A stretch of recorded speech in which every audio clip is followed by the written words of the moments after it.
Good morning, Black people. What's going on? I hope you guys are having a wonderful day. My name is Dr. Boyce Watkins, and I want to just let you guys know what's going on in my mind this morning. I was in the gym working out, and I was thinking about what was going on with Deion Sanders. I spent last night, I had a great conversation with Jeff Lightsey Jr., an extraordinary journalist from the Black Boss channel, and we were kind of breaking down why Deion Sanders was leaving Jackson State to go to Colorado, why it makes sense, why it doesn't make sense. And I just thought I became really intrigued by this because it really speaks a lot to Black wealth and Black institution building. It really says a lot about where we are as a people in terms of our ability to develop the kinds of institutions that can actually keep our best and brightest. When you talk about this, it's really disturbing that white people know that they can own anything in the Black community by simply writing a big enough check. It bothers me to know that white folks feel that anything that you have that's golden, anything about your culture, any of your extraordinary people, any of your wealth, any of your resources that they can have, any of your property, anything that's yours is always for sale. And so I'm going to analyze this, and I'm actually going to do a deep dive by going through Deion Sanders, his speech that he gave to his players after he made the announcement to the players directly. So we're going to do that. So get comfortable, buckle up your seatbelt. We're going to get started on drboycetv.com right now.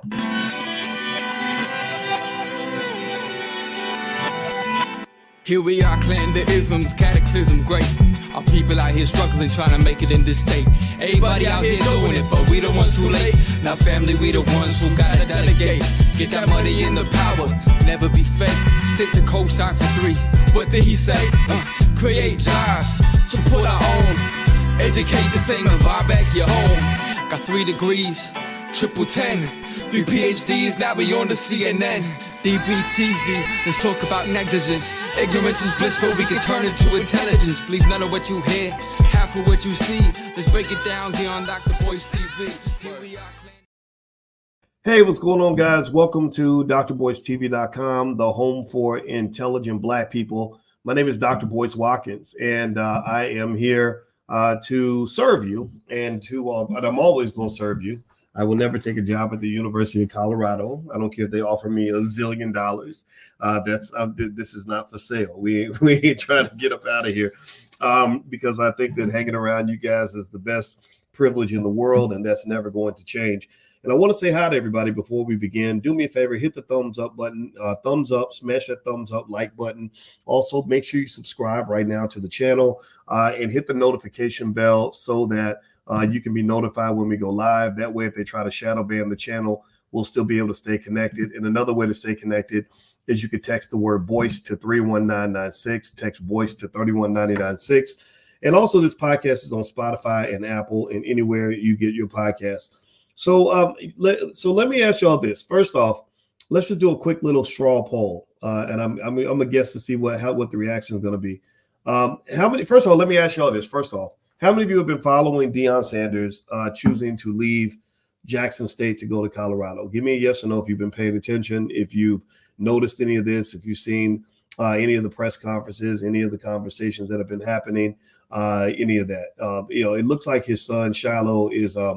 I think Shiloh's the defensive back. His other son is the quarterback, if I'm not mistaken. I think the quarterback son, I believe he's probably going to transfer. The other one, Shador, I think it's Shador. That's his name. He's got talented kids. I mean, the man's got some great genetics. He's an extraordinary athlete. He's one of my favorites of all time. And I've been following it because I'm a fan of Deion Sanders. I'm a fan of college football, but I'm a bigger fan of Black people. I'm a bigger fan of Black institutions. And I'll tell you what, I've never spoken at Jackson State. I've spoken at Grambling and a couple other places, but never at Jackson State. But I do know some people down in Jackson, Mississippi. It's an amazing place with wonderful people. And so that's what draws my interest in this topic. So as Jeff Lightsey Jr. and I were talking about this, we were sort of going back and forth, and we went back and forth for a couple hours last night. If you go to drboycetv.com, you can actually watch the conversation. Our goal was really to have a discussion that reflected all the different perspectives. And really, when you talk about Deion, a big point of view is it's a lot of money. And that's you know, that it pretty much is kind of where the conversation sort of starts and finishes. There's a little bit of a discussion about what it means to coach big time college football. I think you got to be real careful about that kind of language, because when you say, okay, I'm gonna go to this white university because I want to go to the next level, just know that is, unfortunately, that is defeatist language for Black people, because I believe Black people are the next level. I believe that we're the highest level. I don't think that that you have to leave your own community in order to reach a higher level, and that's really important for you to understand, because I don't see Asian people saying, well, I got to send my kids to a Black school so they can go to the next level. You don't see Jewish people saying, well, I got to go work for a Black man because I want to go to the next level. You don't see that. You don't. Give me a yes or no. Yes or no. Have you ever seen an Arab or Mexican person say, I want to go and send my kids to a Black institution and have them educated by Black people and have them work for Black folks because I really want them to go to the next level? Have you ever heard that? I've never heard that. And so let me just tell y'all this. And I think someone asked, did I invite Deion to be on the show? I don't know Deion personally, but if he ever wanted to come on, I would listen to him, because I don't hate the guy. I don't hate what he's doing. I get it. I was raised in an environment where you'd be stupid to turn down an opportunity like that. That if you get offered that kind of money to go and be on TV, that you are a damn fool for passing that up. Why would you want to hang around some lowly Negroes who broke ass university that's run by Black folks when you could go be in Colorado and make all that money? That's what we were raised on. Many of us were raised on this, and I get that 100%. I'm an expert on money. Like, I understand. If anybody understands the power of money, it's me. So Deion never wanted to come in and talk and explain his point of view, I would hear him out, and I'd be willing to bet you that he's probably conflicted about the decision. I think that I don't think he's just doing it and not thinking about the people he's hurting. He's thinking about all of that. And but I also think that you have a right to reflect your point of view, and actually your perspective matters more than his and matters more than mine. So what I did was I did a poll. I did a poll amongst intelligent Black people, and I said, here's the specific question I asked. I put this on drboycetv.com. I said, do you agree with Deion Sanders' decision to leave Jackson State University for Colorado? Well, amongst you guys, the poll was pretty split. 53% of you said yes. 53% of you said no, I do not agree. You do not agree with his decision. 47% of you said yes, I do. Now, mind you, the people on this platform are a little different. They're a little Blacker, a little more intelligent, a little more committed to Black institution building. So more of a Black nationalist sort of mindset, like a Malcolm X would probably say, why would you want to go hang out with white folks when you could be with your own people, right? But then, so ultimately, if you went to, I'm sure, Roland Martin's platform, it would be 80% yes, because the philosophy there is a little more integrationist. It's one that says that we achieve our success by getting high positions, becoming Black faces in white spaces or Black faces in high white spaces, right? So, because when Deion goes to the University of Colorado, I'm willing to bet you that as the football coach, he'll be one of the highest paid players in the entire University of Colorado, highest paid, faculty, employees of the University of Colorado system. He'll probably make more money than the university president, maybe more than all the other coaches. So that's a Black face in a high financial place. So there's a lot to see there, a lot to unpack. So what I wanted to do actually was do a deep dive dissect of Deion's speech. Deion gave a special speech to his players where he showed them the respect of sitting down with them and talking to them about what he did and why. And he said, I want you to hear it directly from me. And I recorded some of that, and I'm gonna try to see if I'm gonna take a real big chance by trying to see if I can live stream share this speech and literally pause it at certain spots to point out certain things that I'm picking up on, certain points I might agree or disagree with. I think that Deion, I think it is a sign of respect that he took that time to kind of have that conversation. I think he's juggling a lot. I think that a lot of us who might have a critical conversation, with him about, about any of this or be critical of him. We've never known what it's like to be offered $5 to $7 million to go teach at a university. So that has to be taken with a grain of salt. Now, somebody says I had a whole conversation with you on Facebook Messenger and realized it wasn't you. Yeah, be very careful, Royal Priest. There's a lot of Boyce Watkins impersonators on the internet, and they will reach out to you, message you in your inbox, and then try to get you to invest in something or give them money. Don't do it. Make sure you report that account because they're all over the place. You can't stop it. They're like roaches and flies. Sometimes they even come into the chat, and we just try to get them out of there. So if you see it, just report it and don't get taken. Now hit the thumbs up button, thumbs up, share, subscribe. Also, don't forget that tonight, my wife and I, who's a therapist, our Black Financial Therapy Department in the Black Business School is actually hosting a Black Family Wealth masterclass where we're going to basically show you how to work on your relationships with your loved ones and your relatives, starting with your spouse, boyfriend, baby daddy, and build wealth together. A lot of wealth gets lost in the Black community because we can't work together. And when you can't work together, you can't build institutions. When the Jewish community built Hollywood, there's a great book called How the Jews Invented Hollywood, an empire of their own. And it shows how they worked together to build Warner Brothers and MGM and all these big studios that you see in Hollywood. They built the William Morris Agency. And now they don't just control their community. They also control your community. They control your most famous celebrities. Your most famous celebrities bow to them. Your strongest, most respected Black people, look up to these people. They're afraid of them. They get terrorized by them. Well, that's because they work together to build power. So I'm a big believer in building Black institutional power, and that's what the Black Business School does. And that's why we've created the first ever Black Financial Therapy Department to dissect in extreme detail with the best therapists on earth and the best financial experts on the planet to figure out what psychological barriers exist to keep us from getting access to Black wealth. And my beautiful Black wife, who is a highly trained therapist and one of literally 1% of 1% of Black women, who is a full professor of social work. She's been working with couples and individuals for 25 years. She also is a certified clinical trauma professional, and my PhD's in finance. So we're bringing together the best of both worlds. We're doing a Biggie and Pac, me and my baby, and we put this department together, and we did it for you. So if you'd like to join the Black Family Wealth Masterclass, just go to my website at boycewatkins.com. We get started tonight. You can feel free to join us. We start at 8 p.m. tonight, and you bring your whole family. All right, so let me see if I can play this. I'm going to do a test. I never actually shared a video in this capacity. I'm going to play it for a minute, and I need y'all to help me out. I need y'all to give me a yes if you can hear Coach Prime. I know y'all can see him. I assume you can see him, but I'm going to play him, and I want you to give me a yes if you can hear him talking, okay? So give me a second. Give me a second. Y'all got to forgive me. I ain't old, but I ain't no spring chicken. So sometimes the technology, I'm always figuring it out. All right, but here we go. So give me a yes if you can hear him. Hold on. Real camera. Y'all good. Y'all good. As you said, y'all won. You won. You good. We kick it back. We won. Okay, down to the nitty gritty. I know y'all been hearing the rumors and everything that's been transpiring around about my whereabouts and what I'm going to do. And I like y'all to hear it from me and not anyone else. It is what it is. Either in coaching, you can elevate it or you can terminate it. Ain't no other way. You can elevate it or terminate it.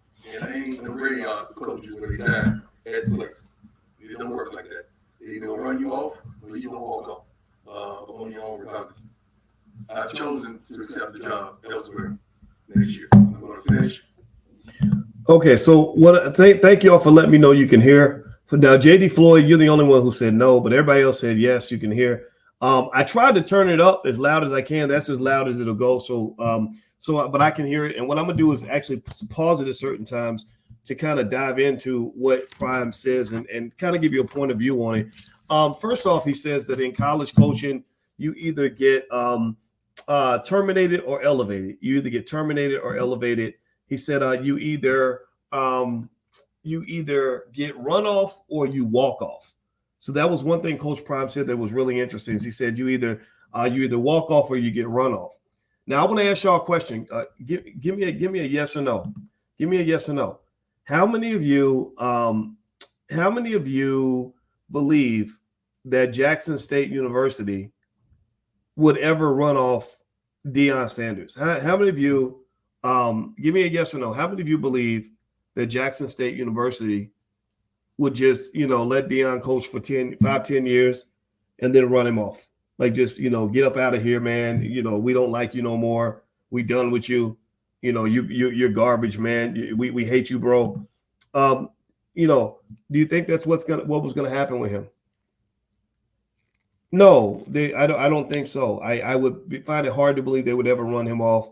The only way I could see them running him off is if he was 85 years old and going a little senile and couldn't run up and down the sidelines, or if he got into some terrible scandal where he was doing terrible things to, the children in the neighborhood or something, crazy, like a Sandusky type of thing. Like that's where I could see him being run off. But outside of that, I couldn't see them running him off. He's not, so that they just starting with that narrative is a little bit of a problem for me, because these are young people who are impressionable, who are going to just believe what he says because he's Coach Prime and they love him. And I love him too. But, as from one 50-some-year-old man to another, I'm going to say, come on, man, that's not true. You're not going to get run off. You're walking off. That's what it is. You're walking off. And it's okay. I get it. You're walking off because you want to level up. The level up is one, more money, two, a bigger stage. That's what you're leveling up to. Now, here's the interesting part of that narrative too, though. At Colorado, the game does change. At Jackson State, they did. There's a difference between coaching at Colorado versus coaching at Jackson State. At Colorado, your blackness is tolerated. At Jackson State, your blackness is celebrated. Do you get what I'm saying? When you're in a place like a Colorado, a bunch of pasty ass white folks who really, if they could have a white guy in that job that was winning, they probably would want him, because it makes sense, right? We relate to people who are just like us. We don't relate to other people necessarily. They don't want you because you're black. They'll take you despite the fact that you're black, because they believe that you can help them achieve their goal, which is to win games and make more money for the program, right? At Jackson State, there's this extra cushion that they would probably give you because they just love you as a black man. They want to see a black man do okay. So if you had a bad season, you went 5-5 a couple years, they're going to say, oh, well, we love Coach Prime, though. Look at what he does in the community. The students love him. He gets the band pumped up. He's a great guy. They're going to think about that. You think Colorado's going to consider any of that? Let him go to Colorado and go, have a couple of losing seasons in a row. Do you think that Colorado is going to consider any of that when they're deciding whether they're going to pay him another $5 million, $6 million for the next season? No, the answer is absolutely not. So you're going into a space. Now you're going into a space where that, walk off or run off or get run off mindset does apply. It does apply. At Colorado, that's what I mentioned to Jeff. I said, I don't think Deion's going to be at Colorado more than maybe 3 or 4 years. Because he's either going to walk off to a better job, because I don't think he wants to finish his career at Colorado, or he's going to get run off because they have very little patience for mediocrity or subpar seasons. You will be gone. They will get you out of there. So he is right about what he said in college sports. Either walk off or you get run off, but that tends to apply at places that are definitely a little more cutthroat, and also don't really like black people that much. And I've been at institutions like that. I have taught at the University of Kentucky. I have taught at the Ohio State University. I have taught at Syracuse University, all of which had big-time athletics programs. I was a little bit of a thorn in their side because for 25 years, I was saying you need to pay your athletes because their families are hungry and starving. I have said you are torturing these young black men and keeping them from having the ability to actually build a future for themselves because they can't study because they're spending so much time on the field with you. And then you send them back to us when you're done with them, when you're done using them up, chewing them up, spitting them out. You send them back to the hood, and we got to pick up the damn garbage that you done left in our hood. Some uneducated, drug-addicted Negro who spent his whole life living this crazy rock star lifestyle of an athlete. Now the NFL and the NBA don't want him, so they back the dump truck off and drop him off in the hood. So he's sitting on the corner with a liquor bottle, talking about how he used to be all county 15 years ago. This happens all the time. The hood is full of washed up athletes who now suddenly they back around black people because white folks don't want you no more. But when you were in the NBA and the NFL, you were surrounded by white folks. You were surrounded by Jewish people. You were surrounded by people that could get a piece of you. But when it's so it's like black folks, we get people we get those individuals when times are tough. When times are tough, they come to the Black community because we're the ones who save them. The Black women are the ones who will feed them. The Black woman will love your raggedy ass even when you're broke. But then when you get a little bit of something and you get on TV and you get a little bit of swag and a little bit of money, then suddenly you try to go marry a Kardashian. Suddenly you out here trying to go and have you talk about you got to talk to my lawyer and my accountant, J.D. Rothenstein and whatever. And you ain't got time for us no more. And I don't know about y'all, but I'm tired of that, man. I'm just tired of it. It's ridiculous. It's crazy. No other culture operates like that. There's no other culture that sends their best and brightest try to leave as soon as possible. And then all the weaklings, all the losers, all the bums are the ones that you're stuck with. That's crazy to me. So no, I don't agree with everything being said here. So let me stop talking. I'm gonna share my screen. If y'all could hit the thumbs up button, hit the share and subscribe button if you haven't done it yet. Make sure you hit the notification bell so you'll be notified when I go live, because I'm hoping every time I go live, I want to change your life with something that helps you see things in a different way. So I hope you will hit the notification bell so you'll be notified. All right, so let's put Coach Prime back on the screen. And I'm gonna share more of what he had to say. And I'm gonna make myself small. Y'all gotta forgive me again. I'm trying to get the technology right. There we go. All right. So let me play Coach Prime and let's hear what the brother has to say. Here we go. What we started, we're gonna dominate. I'm gonna begin to that end and that conclusion, and then in that conclusion, we will move on. Now, what I don't want you to do is thinking something is better on the other side in regards to some of you. I would like to have the opportunity to meet with some of you so you don't go and jump the portal and you die in the portal. I don't want that to happen because some of y'all think it's simplistic like that, and it's not. That portal will be loaded on Monday, fellow. Monday, portal opens, be loaded, and they're gonna call and they're gonna ask, because that's what we've done to some of y'all when we were trying to acquire y'all. We called and we asked coaches, and then when we knew what kind of character, what is it, and I don't want you thinking since you have the Jackson State awards on you that people are just gonna flock you with a relation like that. This is one of the best universities that certainly in the FCS. That you have opportunity to play because of all the bells and whistles and these particular things that we brought here. And I'm trying my best with this wonderful gentleman to help choose this next guy for you. My recommendation goes to TC. They know how I feel about TC. I want TC, and several staff members are going to be retained here. But that's mine. I would love someone in the house because I don't really know how y'all would act with somebody outside the house coming in to really not understand how we function, how we get down. So. Okay. All right. So let me stop sharing. All right. So let me pause it right there. So he says a couple of things that were interesting that can be seen as loving honesty to some extent. You know, I appreciate the honesty of what Deion shared right there. He talks about going into the portal. And what he means by that is, from what I understand, that he's talking about athletes. He's warning his players, look, don't try to come with me. Don't try to come with me. Don't try to transfer, just because I'm transferring. Because number one, a lot of y'all ain't coming with me. A lot of you players, you were good enough for Jackson State, but you're not good enough to play at Colorado, so you're not coming with me. A lot of you coaches were good enough to coach at Jackson State, but I'm going to bless Jackson State by keeping you in place here at your level, because on one hand it's presented as, because we know how things run and we don't want somebody from the outside messing it up and everything, and it's also, to some extent, it's a method of sort of caretaking for Jackson State to some extent, but it's really kind of also saying, like, a lot of y'all just ain't coming with me. Like, don't think you're transferring to Colorado. I loved you, but I loved you here. It's like you're telling the side chick, I can't be, you're not going to be my wife. You are a wonderful girlfriend. And I get it to some extent, right? It makes sense. When I married my wife, I can't marry everybody. I dated women before my wife, and they were awesome, but they weren't my wife. You understand? So yeah. So when I leveled up in that way and leveled up in my relationships, maybe there was a disappointing conversation or two that had to occur to say, hey, my life is changing.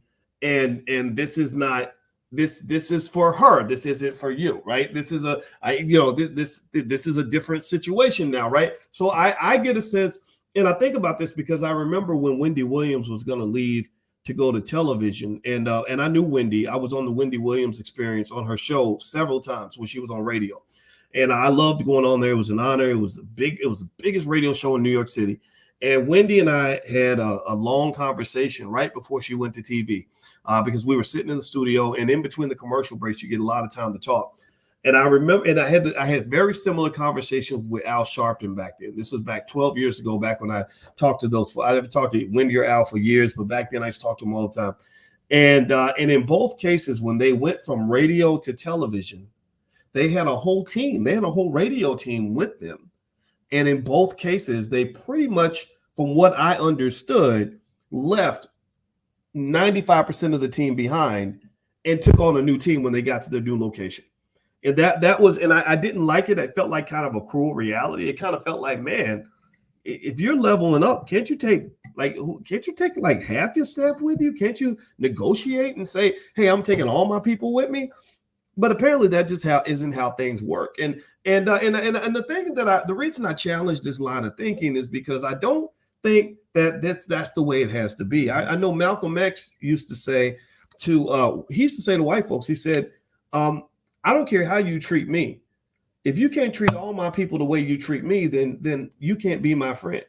If you can't take all of us, then you can't have some of us. And because what you have, unfortunately, is this constant repetition of what I would call these Jackie Robinson moments. Can you imagine Jackie Robinson? He just got a call from the Brooklyn Dodgers, and he's been in the Negro Leagues. Things are going well. They're getting money. They're very successful, and that's why that's what got the attention of white folks, right? The major leagues looked over and said, man, these Negroes have something going on that's mighty fine, and we'd like to get some of those Negroes over here so we can make some of that money.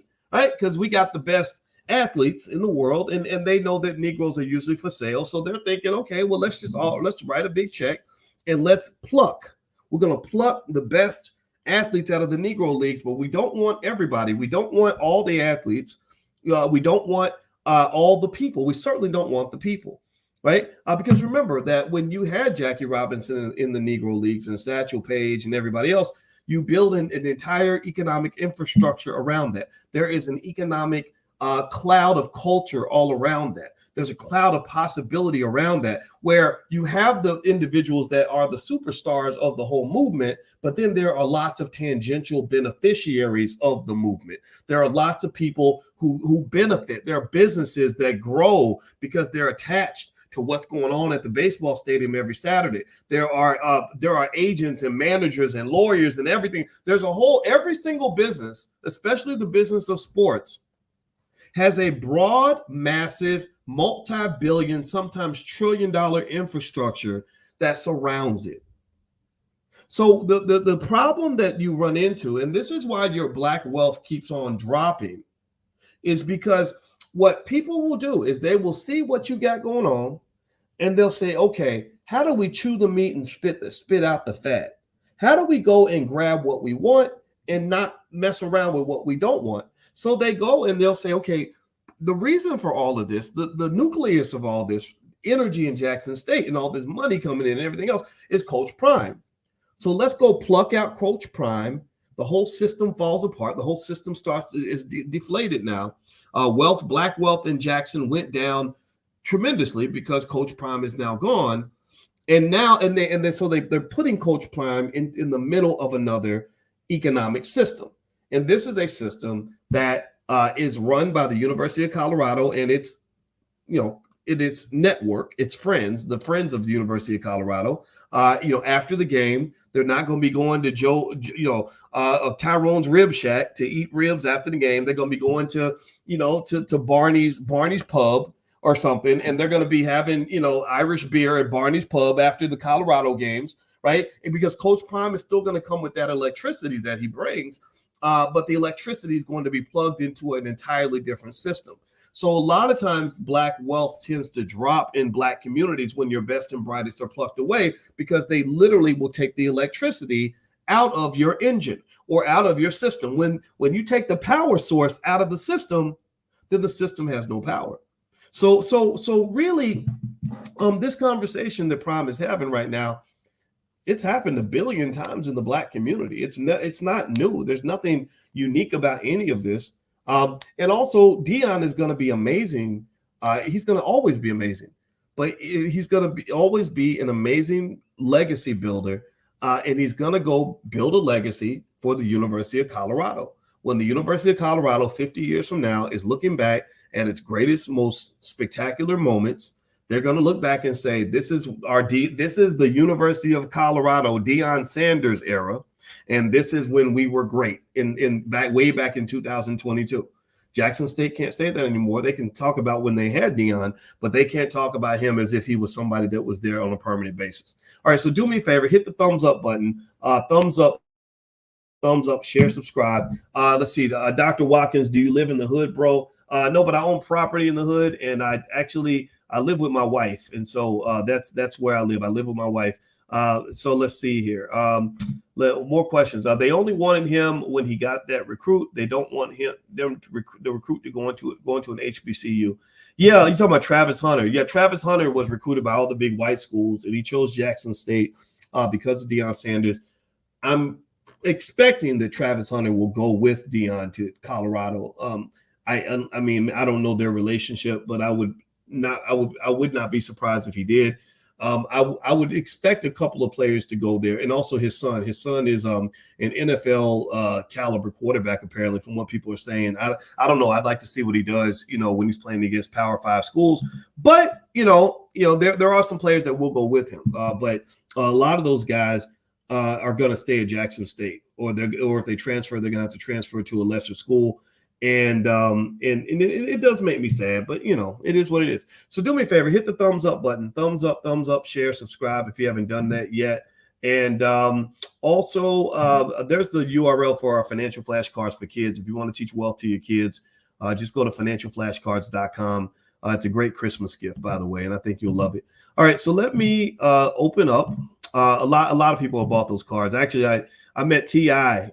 In Ghana. And I didn't even know T.I. had bought the financial flashcards for his kids. So I'm really proud of him for teaching his kids about wealth and economics. I think every Black person needs to commit ourselves to being the best in the world when it comes to wealth. All right, so let's play more Coach Prime's speech here. Here we go. So that's my recommendation. So just let go to TC.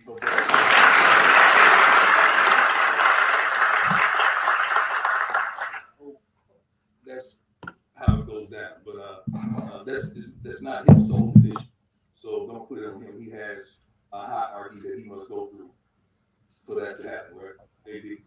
I would not be handling with this man. With all he has no idea the trials and tribulations that we stood back worked out with some of the things that you don't even know about, some of the things that y'all have no idea about. And I'm not tired of fighting whatsoever, but if I heard my voice on comment, don't second guess of my hearing ability. I know God. And I know when he shifts, and I know he moves, and I know how he gets out of me. I always question things when I was a player. How can you be so dominant and have to play for 5 football teams? That don't make sense to me. I act out there often. But then I had to understand when he's taking you from faith to faith and glory to glory and allowing you to change in different places. That's why he would allow me to play for 5 parent football teams and 4 baseball teams, because it doesn't supposed to happen like that. But I understand the calling that he has on my life. And I feel like I got to do something about it. It's been 4 or more African-American head coaches at the next. Okay, let me pause right there. Let me stop again. All right, so give me a yes or no if you notice that Deion Sanders references God a lot. Does anybody notice that he references God in his commentary?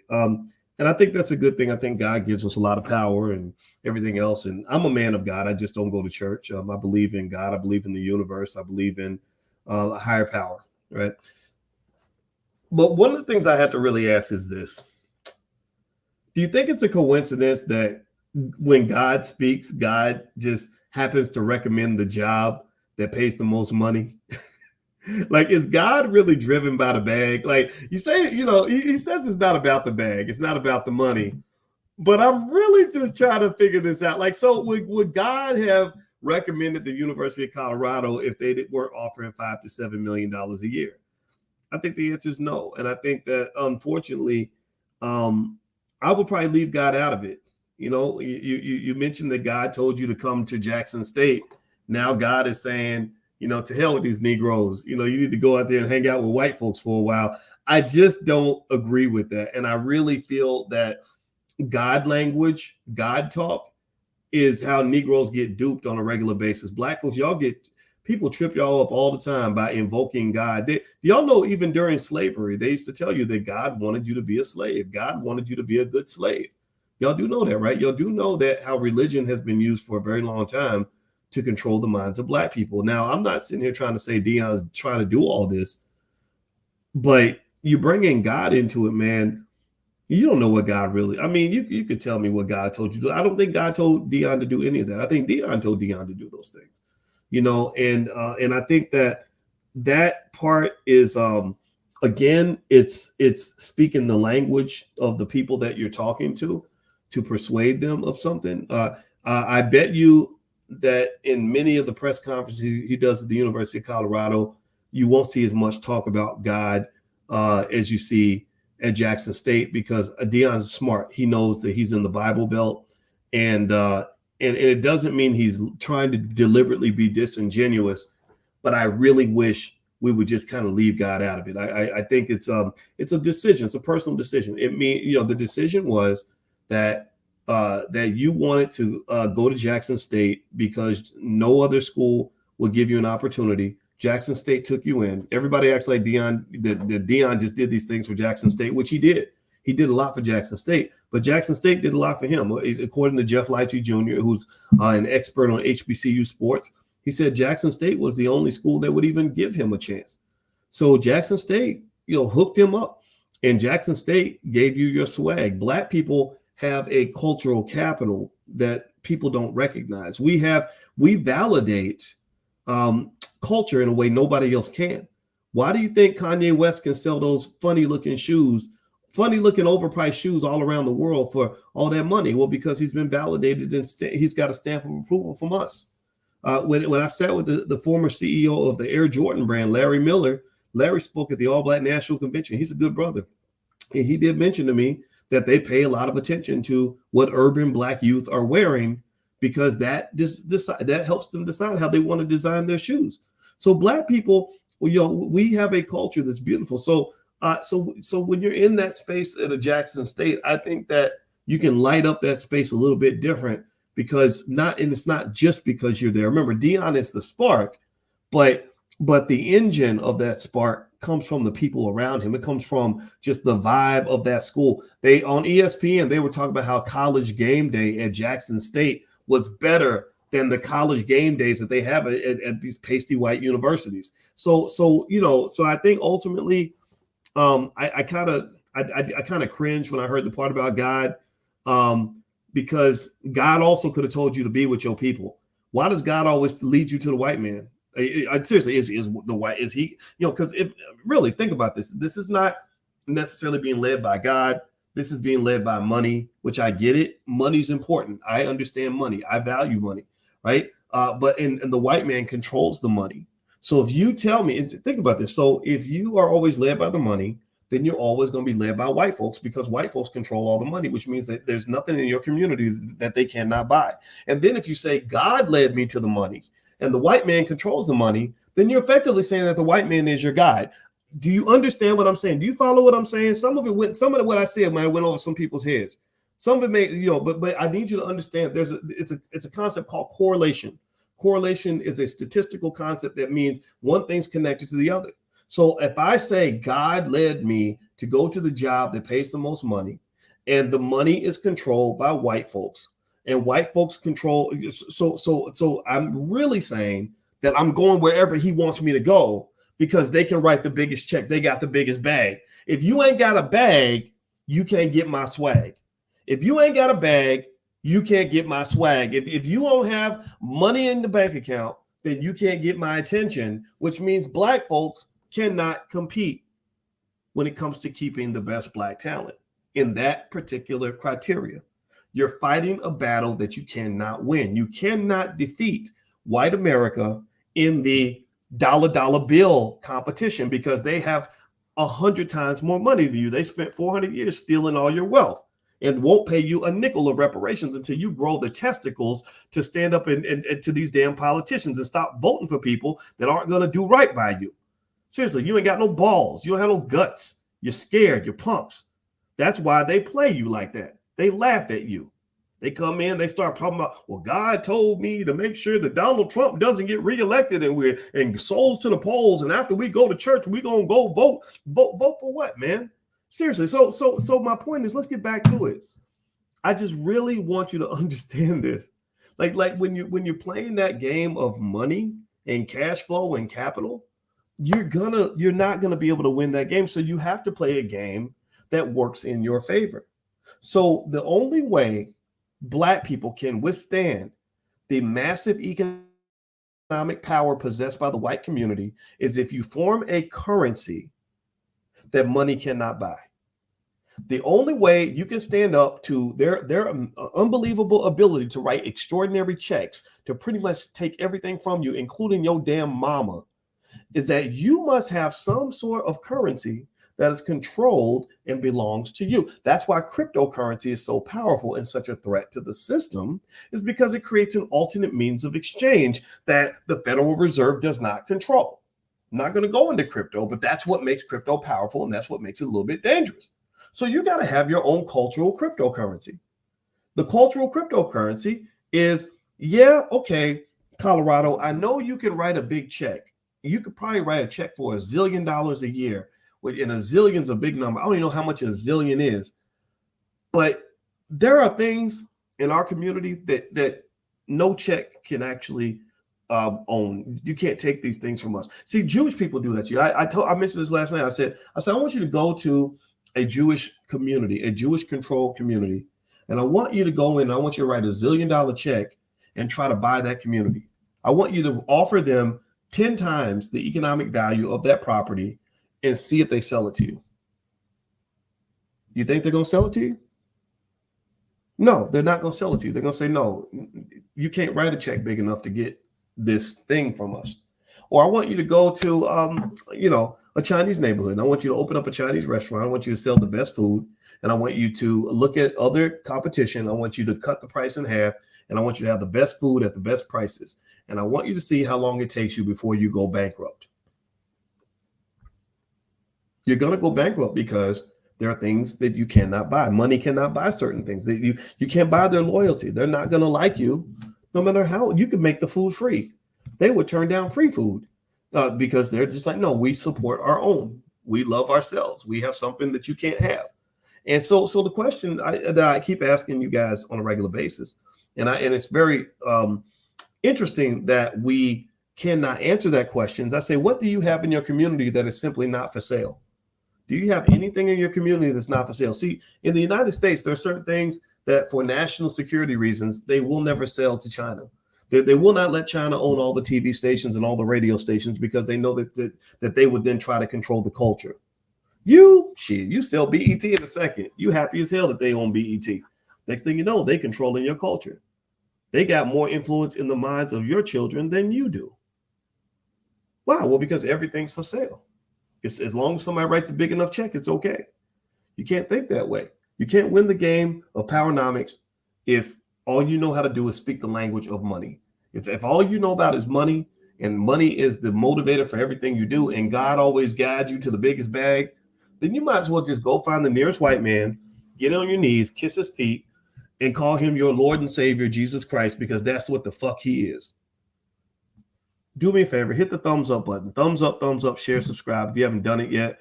And also feel free to go to boycewatkins.com. I love to talk about economics and wealth and all that stuff because I'm tired of being on the losing team. I'm like Coach Prime. He's a winner. I'm a winner too. I don't like losing. So I really hope that you will buy your kids some shares of stock over Christmas. Show them how to buy some property. Teach them some things that are going to help them compete in this world. Unless you want to keep on losing. I don't want to keep on losing. So let's go back. Let's open this up. Okay, I'm gonna play Coach Prime again so we can finish dissecting his speech to his players. Here we go. I haven't heard not one other than a candidate like myself to replace him. So to me, that's a problem that many don't think about, but that's a problem. If someone will step up and step out and hold it down for us, that's a problem. And many of these detractors, I guess they don't understand. College football consists of 70% African American. I don't care where you're at. It just happens to be more at HBCU. But it's not like I'm not going to speak into the lives of African American men and women alike, because my challenge is still to promote change, no matter where I am. And I'm going to be me. I'm 55 and I don't plan to change no time soon. God made me like this, and I think God's pleased with what He's created. This is probably the toughest moment for me ever because it involves y'all. If it didn't involve y'all. Okay, let's pause it right there. All right. So Deion makes a point about Black coaches, and he says that at the University of Colorado, they had a Black coach that left the job, and there's no other situation where any Black coach recently that's been fired was replaced by another Black coach.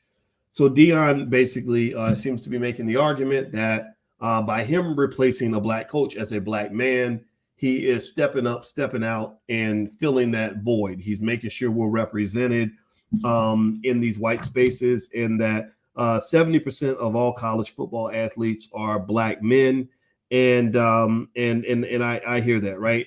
And I get that. I understand that. I was on the faculty at big white universities. When I went to Syracuse University and I joined the finance faculty, they did not have any African Americans anywhere in the entire business school. So a lot of the students were very happy to see me because I was the only Black man within a 100-mile radius, or at least the only Black man who wasn't afraid to speak his mind.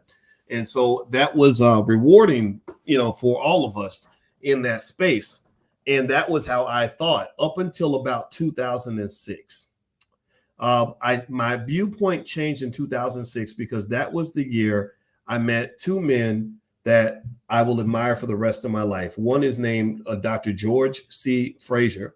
The other is Dr. Claude Anderson.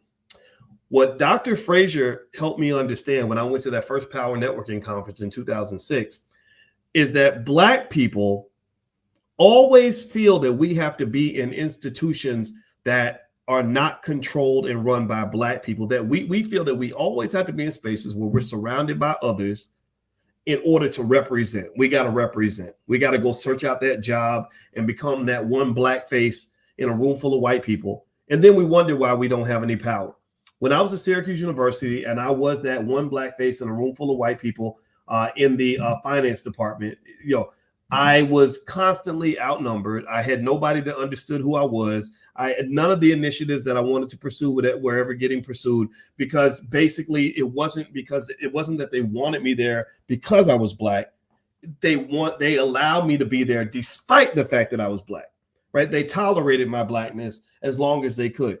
The second person I bet that year, Dr. Claude Anderson, taught me about the value of being radical.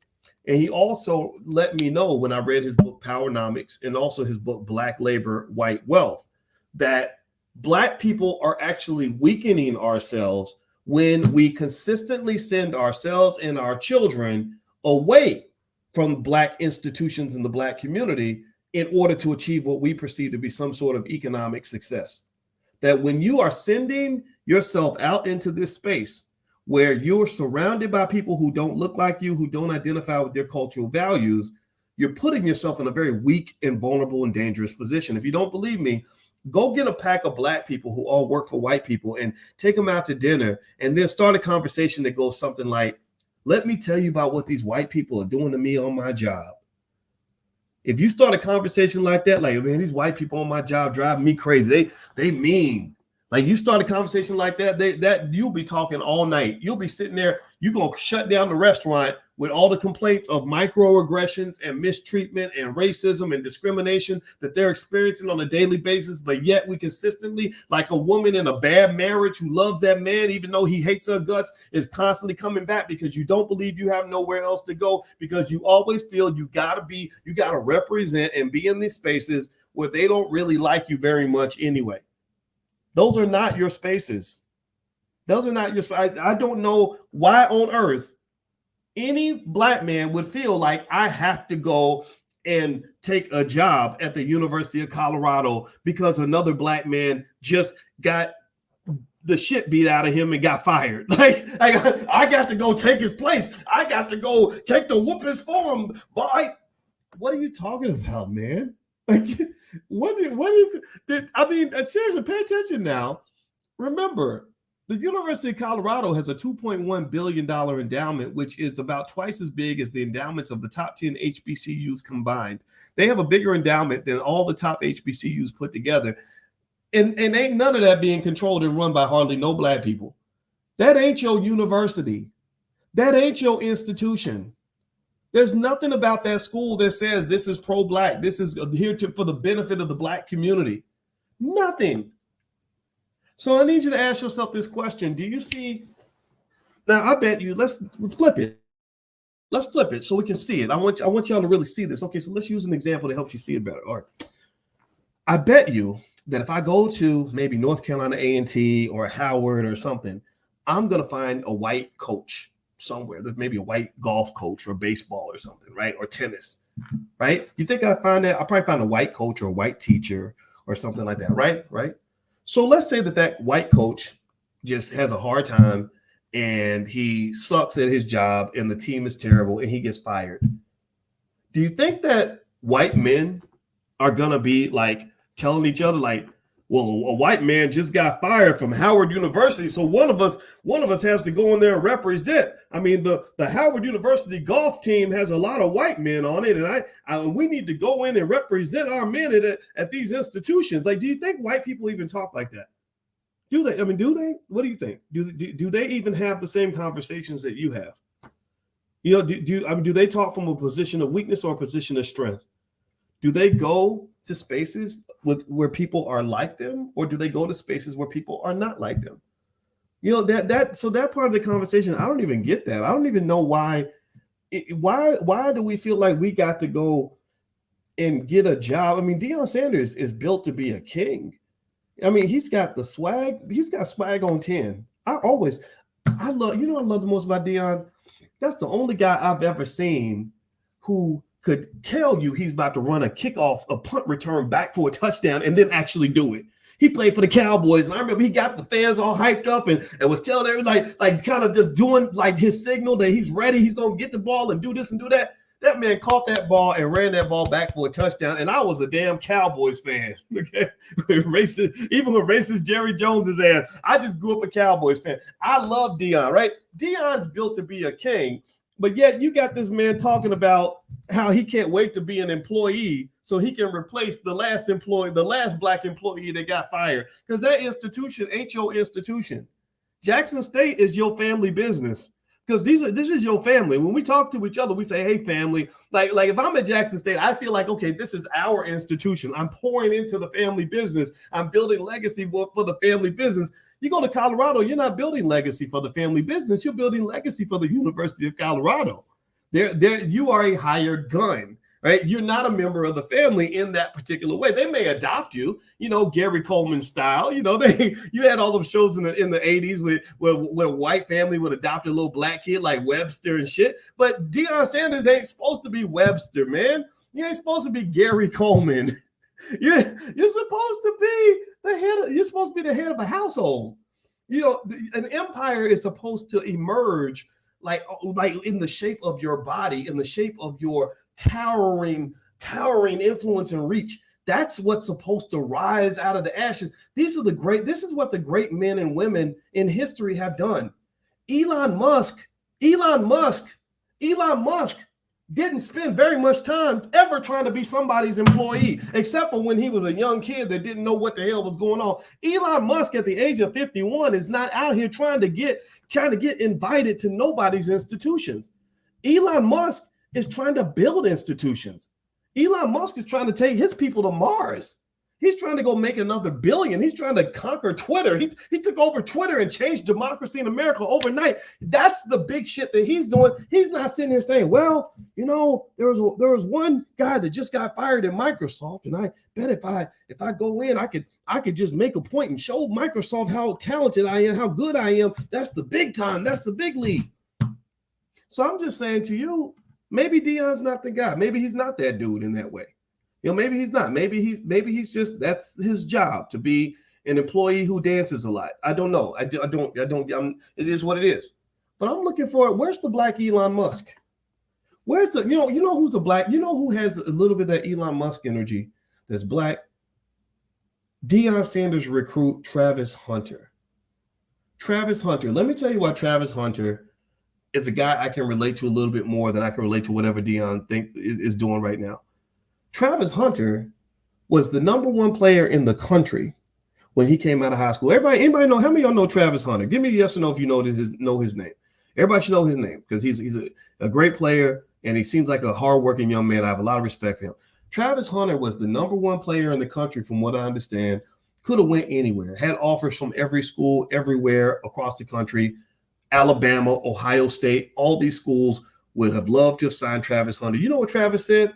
Travis, first of all, he went to visit Jackson State. He was enamored with Deion Sanders. I think they play the same position. Travis plays, the offense and defense. That's how good he is. And he went to Jackson State. He saw the beautiful energy. He saw his people at their best. He saw just how great it is to be around his own. He felt empowered. He felt like Superman. And he went home and he wrote a poem. He wrote a poem about how he wanted to come in and put Jackson State on the map and put elevate the status of HBCUs. Like, he wanted to come in and pour into the empire that would be owned and controlled by us. I love that, because that's the same energy that people have had all throughout world history. If you look in any society, the people who built the institutions are the people who don't need to go and search out your institution. They don't need your institution to validate them. They already know they're at the highest level, even whether you are on board or not. Like, see, it's one thing if I say, I need to go be next to that so I can level up. If I do that, I'm going to level up. It's another thing to just say, oh, I've already leveled up. I'm just waiting for the rest of the world to figure out that I'm already on that level. So when Deion says, I'm that dude, are you really that dude? I don't know. Are you really that dude? Like, if you're that dude, then you would say, yeah, I appreciate Colorado also offering me that money, $5-7 million a year, but I think I can make more than that by bringing revenue into the city of Jackson. And because I'm that dude, not only am I going to rise up and get paid, but all my coaching staff is going to get paid. All my players are going to get NIL deals. I'm going to keep on recruiting Travis Hunters to my school. And the city of Jackson is going to have an increase in the average net income because of my presence here in this space, because everything I have is contagious. And I'm going to just make sure every black person in this city has the same confidence that I have. I think that's pretty cool. Again, it's one thing when you can elevate yourself. It's another thing when you can elevate thousands or even millions of other people. That's kind of the energy that I'm really looking for. And maybe it's probably hard to do. Maybe that's just not popular. Maybe it's, maybe that's what we're supposed to follow the white man around. He writes a check, gives us a bag. Hey, boss, I'll come work for you. To hell with these Negroes. They'll figure it out. I wish y'all the best. I'm going to make sure my replacement is a good replacement. You're going to have a new daddy now, but I'm going to make sure he's a good guy. Right? I don't know. But really, I think about it again with this job at Colorado. There's no reason why any black person in their right mind would want to go coach at the University of Colorado when you sit right in the middle of Jackson. Ain't nothing about that. That transaction that works other than the money. That the money is the only thing, and then also maybe being on TV. So I'm not going to keep going through Deion's speech. And really, truth be told, I have to watch myself, because sometimes when I talk too much, it sounds like I'm being mean or being hateful towards someone. I'm not trying to do that. I'm just trying to be honest and really just trying to help you understand, that situations like this are exactly why black wealth continues to decline. This is why, if you ever wonder where black wealth is going, why is it going down? We got all these educated black people. Well, because they're going deep in debt to big white universities that are teaching them how to go work for white people. Well, why is black wealth going down? We got all these celebrities. Well, because most of your celebrities are owned and controlled by white folks, and they pretty much don't have any sort of economic intelligence or love for the community, that will allow them to actually institution build. Well, why is black wealth going down when black people work so hard? Well, because from the time you're born, your parents train you to grow up and go to school, make good grades so you can work for white people, so you can level up where other people are stamping you on the forehead and validating you. See, what you got to learn how to do is how to validate yourself. When you talk about building your own, how many of you heard that term? If I say build your own, build your own, build your own, how many of you resonate with that term? Build your own. Everybody type build your own in the chat. Type the words build your own in the chat. Madam President, who's an excellent spoken word artist, did a whole poem. You can probably find it online called Build Your Own. She did it at the beginning of a movie we made called Resurrecting Black Wall Street. Everybody type build your own in the chat. Right? Type that. Okay, thank you. All right. Thank you, Raymond Charles. All right. Thank you, Rose Saunders. Okay. So build your own. When we think about build your own, we're usually talking about business, or maybe we're talking about organizations or institutions, right? But build your own really starts with building your own people. It starts with building your own children. You don't build your own children. The first thing you do with your child when they're born is you send them to a white person to get a proper education, because you don't even believe you're qualified to educate your own goddamn kids. Do white people have babies and then say, man, we gotta find some black people that can educate our children, because our kids won't get a proper education unless they can go to a good black private school? What do you think would happen to white kids or Jewish kids or Asian kids if every single one of those kids had black teachers?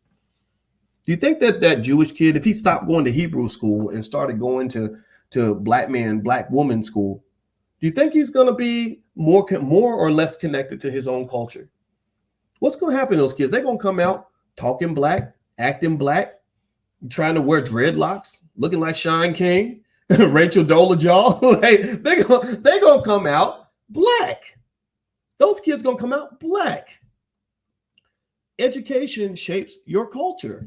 It shapes who you see yourself as and what you believe that you are. So when you are constantly believing that I need, the first thing I got to do when I have a new baby is send my baby off to white folks so they can get a good education, that right there is step one in destroying every great thing that your child could have ever done as a black man or black woman. I'm not knocking it if your kids go to a school with white kids. I'm not saying that. I'm not talking about separation and all that other stuff. I get it.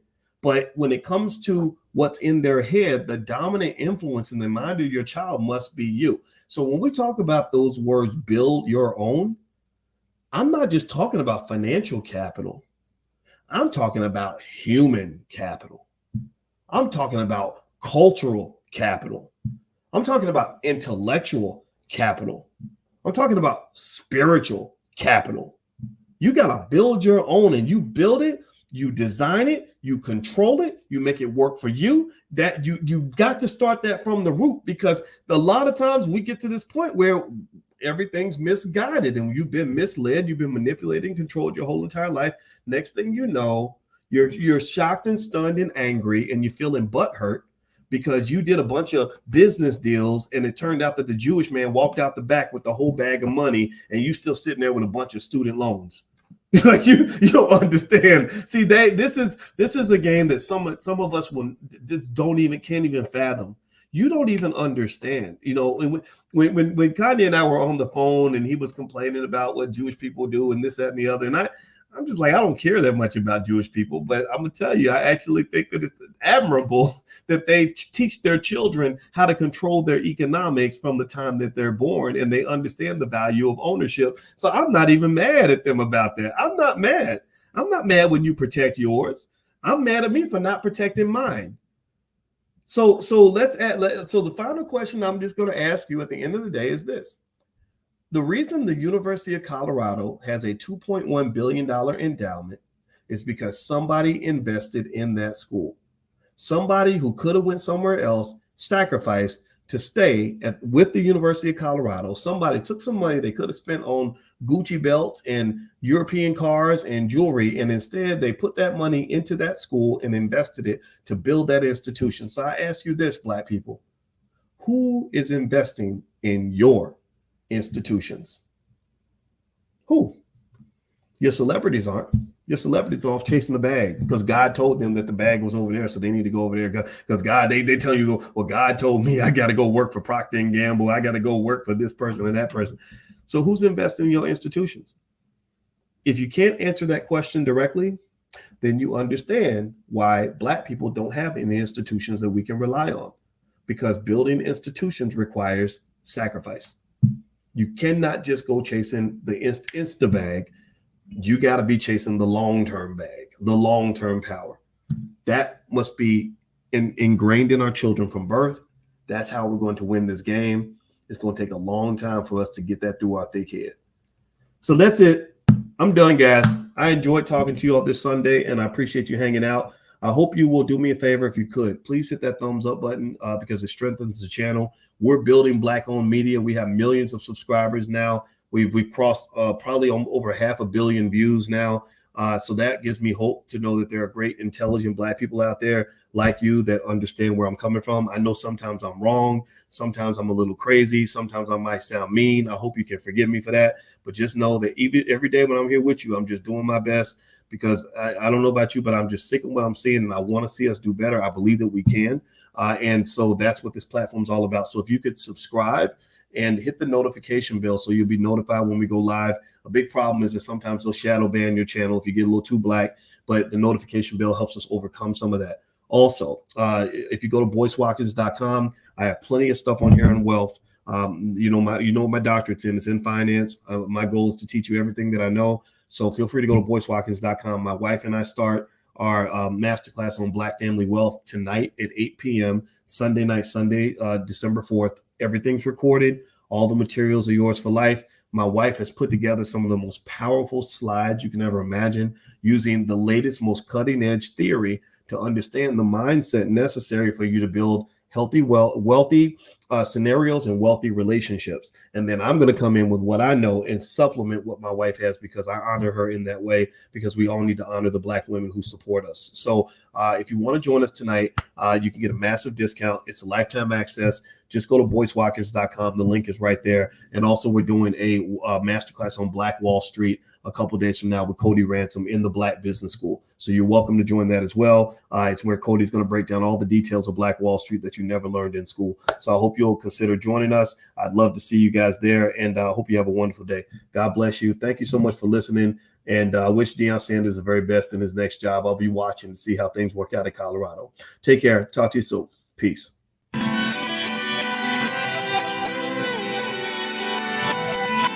Here we are, clan the isms, cataclysm, great.